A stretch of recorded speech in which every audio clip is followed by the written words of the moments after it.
President Uhuru Kenyatta yesterday chaired a crucial meeting with the cabinet and senior government officials. But the Deputy President William Ruto was missing.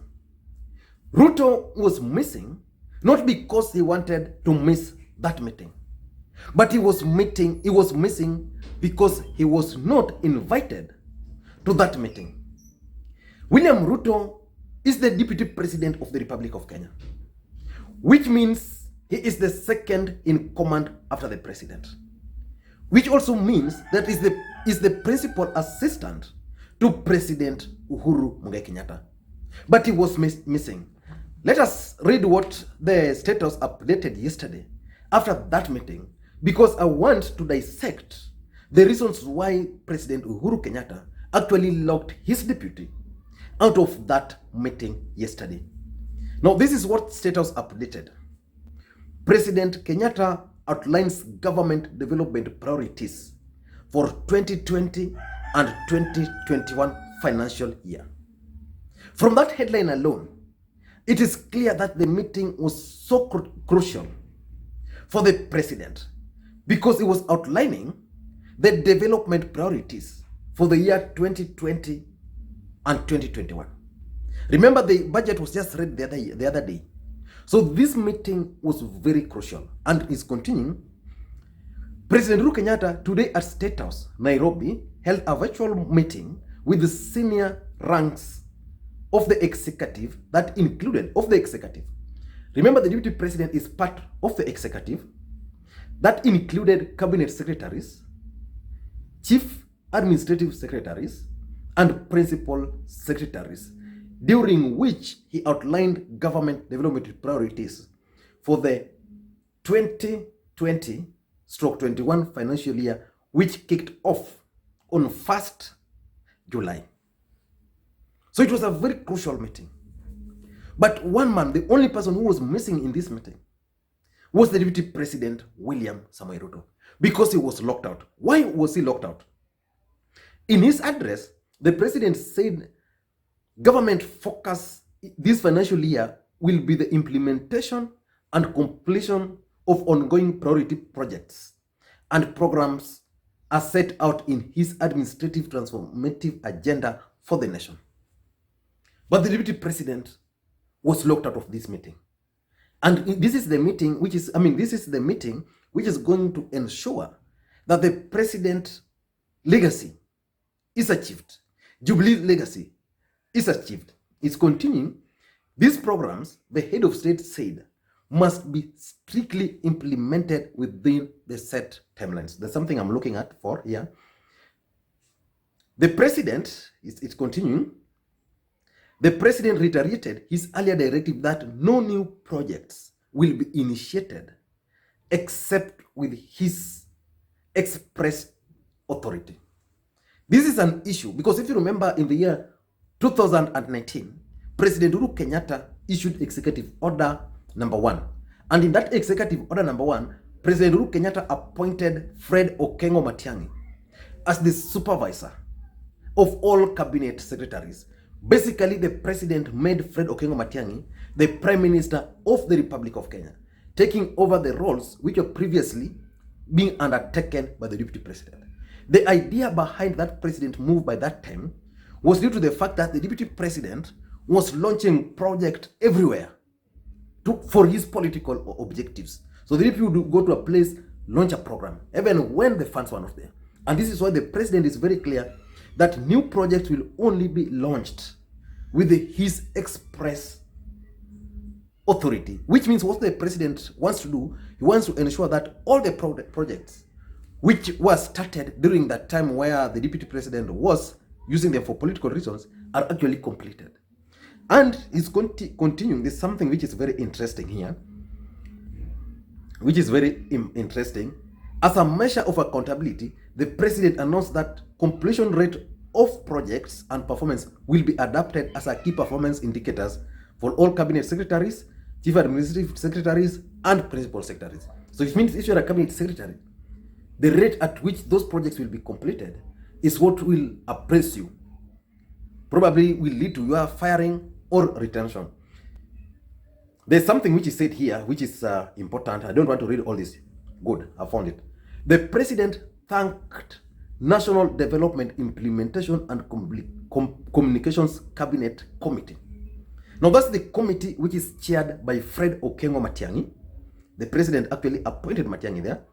And the National Development Implementation Technical Committee, which is chaired by Karanja Kibicho, for the progress made in the attainment of national development goals, saying the two entities had proved their effectiveness in overseeing the implementation of government development projects. So in short, the president took that opportunity to express his confidence in Fred Okengo Matiang'i and Karanja Kibicho. These are the same individuals the deputy president has been fighting with. But when the office of the deputy president was asked why the deputy president did not attend the meeting, they were very clear that the deputy president cannot fail to attend a meeting by the president if he's invited. And also, the deputy president cannot get crash a meeting in which he was not invited. So which means the deputy president was actually locked out of this particular meeting. But why would President Uhuru Kenyatta lock out his deputy, who is constitutionally his principal assistant? Several reasons. I have only 5 reasons. Probably if you have more, you can add. But these are the reasons I think the deputy president was locked out. Number 1, I think the president is keen on locking out the deputy president from supervising government projects. One of the reasons the deputy president gave for Kutangatanga was that he was going to supervise project under the instructions of the president. And now the president is clear and is given instructions on who will be supervising projects and also who will be launching projects. Because remember, the deputy president has a presidential ambition in 2022. And he was using some of these projects for his own personal gain. Take, for example, the deputy president would go to Kisii and launch a road. Let me give you a typical example. The deputy president went to Migori. There was a road which was already launched and it was being constructed.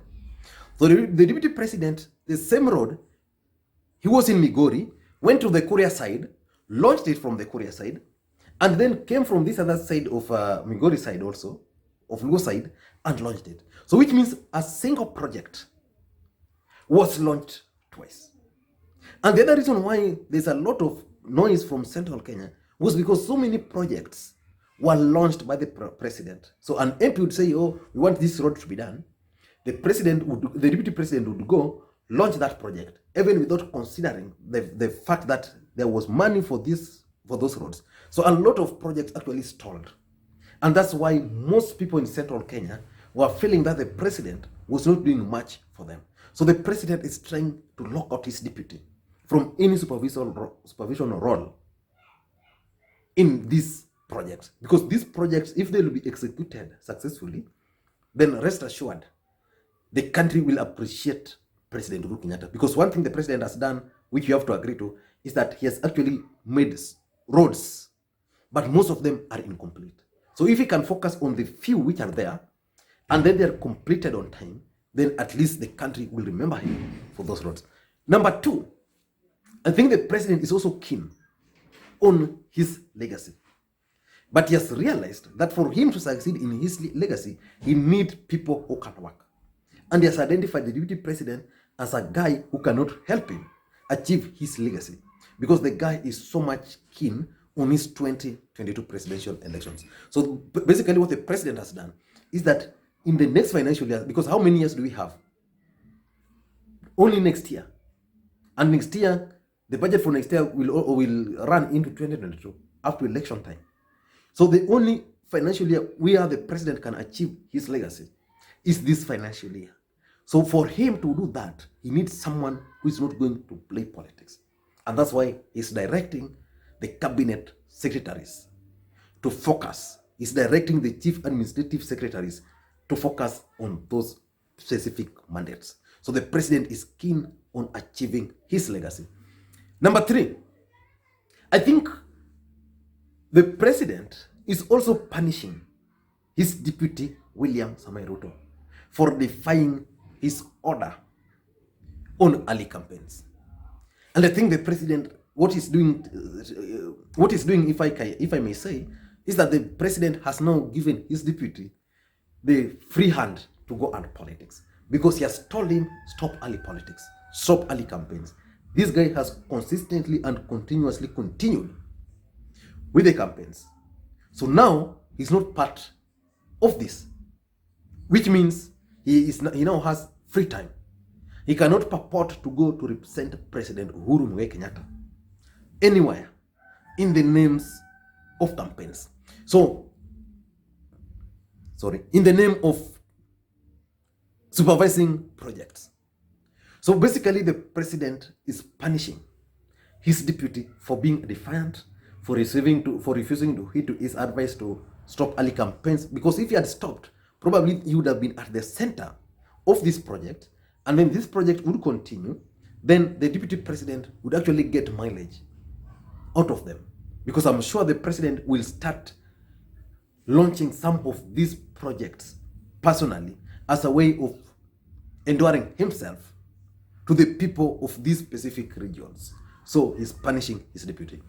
And number 4, something also tells me that the president is actually trying to provoke his deputy to resign.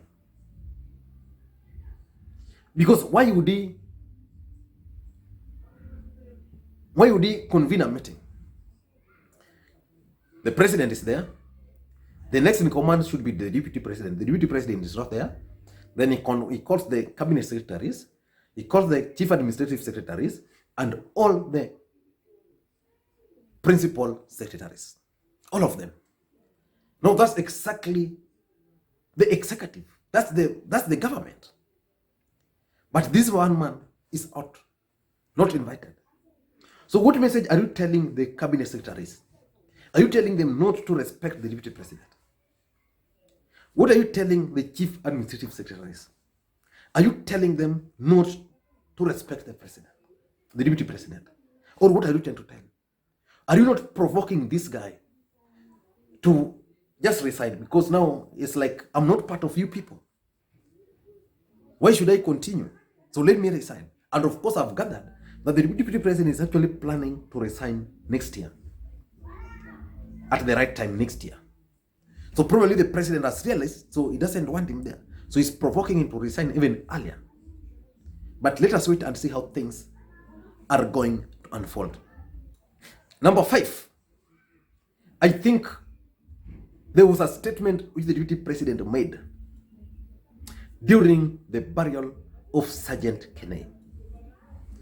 And in that statement, the deputy president was very clear that there is a team, a system, which is doing everything possible to frustrate him and to undermine him and to make his office look dirty.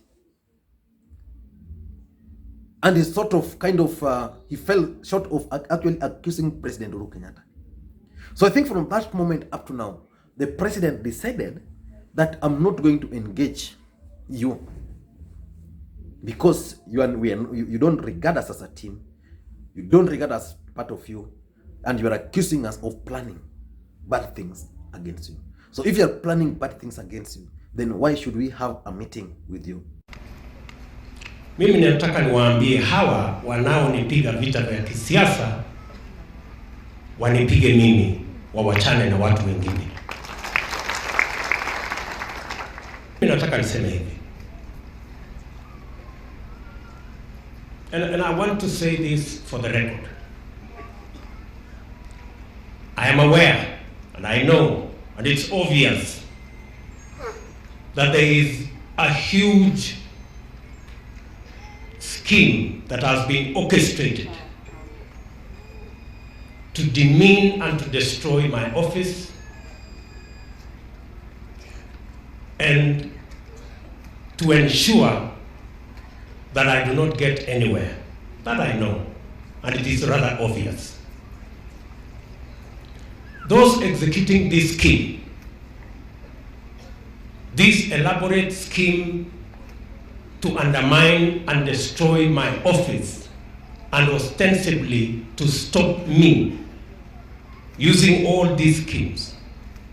I want to tell them they may have the system. They may have whatever they have. But I want to tell them we have God.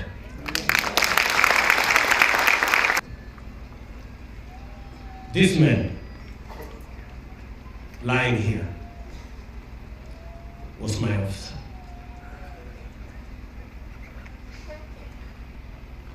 Kifo huyu jamaa amekufa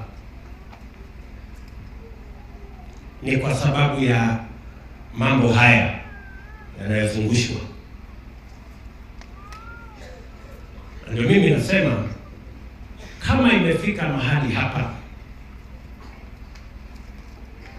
njama inasokotwa, ofisi yangu haina uhusiano wowote na DOD. There is no deputy commander in chief. There is only one commander in chief.